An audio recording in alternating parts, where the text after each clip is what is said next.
Bismillahirrahmanirrahim. Assalamualaikum warahmatullahi wabarakatuh. Alhamdulillahirabbil alamin. Wassalatu wassalamu ala asrofil anbiya'i wal mursalin wa ala alihi wa sahbihi rasulillahi ajma'in, amma ba'du.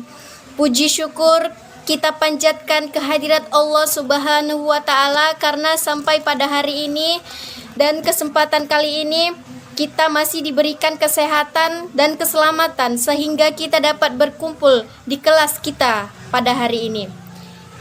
Yang saya hormati Ibu Nuri Aslami MSI selaku dosen pengampu strategi, manajemen dan inovasi.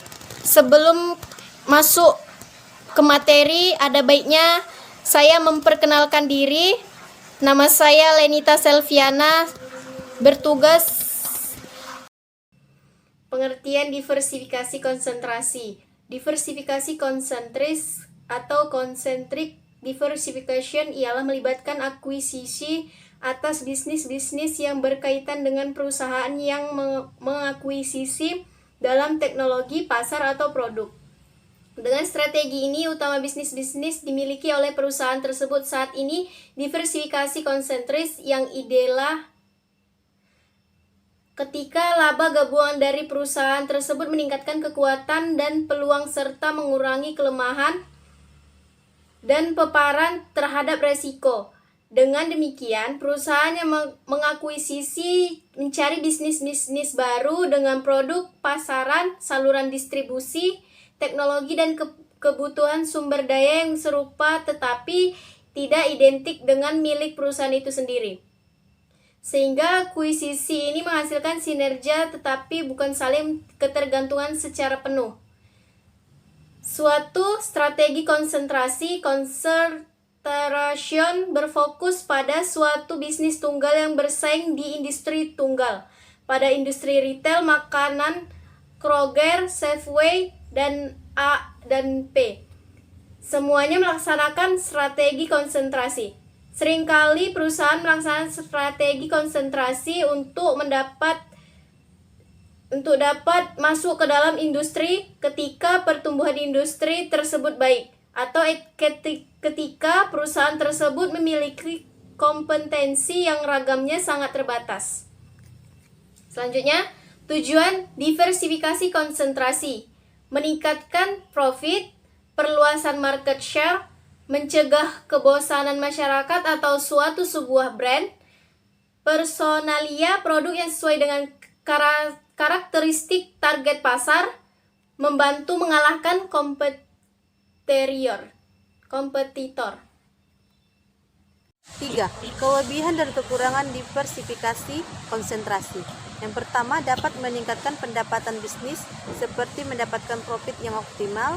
Yang kedua, untuk mendapatkan profit, perusahaan tidak terfokus pada satu produk saja. Yang ketiga, perusahaan mampu memenuhi kebutuhan konsumen. Yang keempat, nilai produk akan bertambah karena adanya perluasan market. Diversifikasi konglomerasi. 1. Pengertian diversifikasi konglomerasi. Diversifikasi konglomerasi atau konglomerat diversification merupakan strategi korporasi yang meliputi perluasan ke dalam bisnis-bisnis yang tidak berhubungan.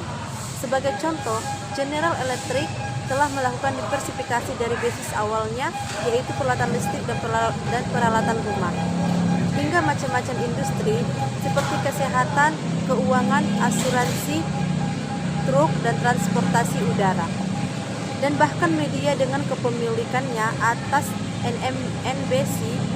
Biasanya suatu perusahaan melaksanakan strategi diversifikasi konglomerasi untuk meminimalkan resiko akibat adanya fluktuasi dalam satu industri.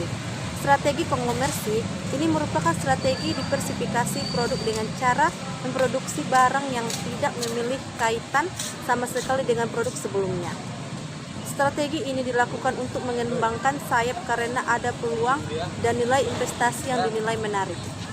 Yang kedua, cara melakukan diversifikasi konglomerasi. Yang pertama, rebranding. Yang kedua, repricing. Yang ketiga, penggantian nama. Yang keempat, pengemasan ulang.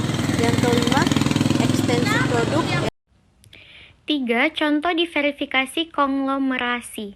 Apple. Apple sebelumnya pada awalnya adalah produsen komputer yang diberi nama Mac. Namun seiring dengan perkembangan zaman, Apple kemudian memulai lini bisnis baru yaitu handphone lewat iPhone. Selain handphone, Apple juga sempat meliris produk seperti earphone, MP3 player, sampai gantungan kunci.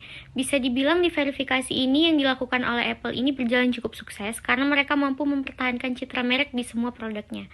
Meskipun seluruh lini produknya berbeda, tetapi faktor keterkaitan antara satu gadget dengan lainnya sehingga mereka secara tidak langsung memaksa para konsumennya untuk membeli penunjang gadgetnya yang bermerek Apple juga. Strategi putar haluan. Strategi putar haluan atau turnaround strategi adalah turnaround yang dilakukan dengan merubah hal yang bersifat strategis dalam perusahaan. Misalnya pengurangan lini produk atau pengurangan unit bisnis, perubahan pasar sasaran dan perubahan atau penggantian manajemen dan perubahan teknologi. Karena satu atau berbagai alasan, suatu perusahaan dapat mengalami penurunan laba. Di antara alasan-alasan tersebut adalah resesi ekonomi, infisiensi produksi, dan terobosan inovatif yang dilakukan oleh pesaing. Dalam banyak kasus, manajer strategi yakin bahwa perusahaan seperti ini dapat bertahan dan kemudian pulih jika dilakukan upaya bersama selama periode beberapa tahun untuk memperkuat kompetensi khususnya. Strategi utama ini dikenal sebagai putar haluan atau turnaround. Kesimpulan, setiap perusahaan membutuhkan strategi sebagai salah satu cara yang digunakan untuk mencapai tujuan yang telah ditetapkan. Strategi merupakan proses manajemen yang akan menempatkan perusahaan pada posisi yang akan dikehendaki. Dalam pencapaian tujuan, perusahaan harus mengambil keputusan yang tepat dan kegiatan-kegiatan yang mengarah pada pencapaian tujuan tersebut. Tolak ukur keberhasilan perusahaan adalah kemampuannya untuk dapat mengalokasikan dan menggunakan sumber-sumber yang dimiliki untuk menangkap kesempatan atau opportunity, menyikapi ancaman atau threat yang ada dalam usahanya, serta mengevaluasi lingkungan internalnya yang mengenai kekuatan atau strength dan keselamatan atau weakness. Suatu strategi konsentrasi atau concentration berfokus pada suatu bisnis tunggal yang bersaing di industri tunggal. Pada industri retail makanan, Kroger, Safeway, dan A dan P. Semuanya melaksanakan strategi konsentrasi. Seringkali perusahaan melaksanakan strategi konsentrasi untuk dapat masuk ke dalam industri ketika pertumbuhan industri tersebut baik, atau ketika perusahaan tersebut memiliki kompetensi yang ragamnya sangat terbatas. Strategi konglomerasi ini merupakan strategi diversifikasi produk dengan cara memproduksi barang yang tidak memiliki kaitan sama sekali dengan produk sebelumnya. Strategi ini dilakukan untuk mengembangkan sayap karena ada peluang dan nilai investasi yang dinilai menarik.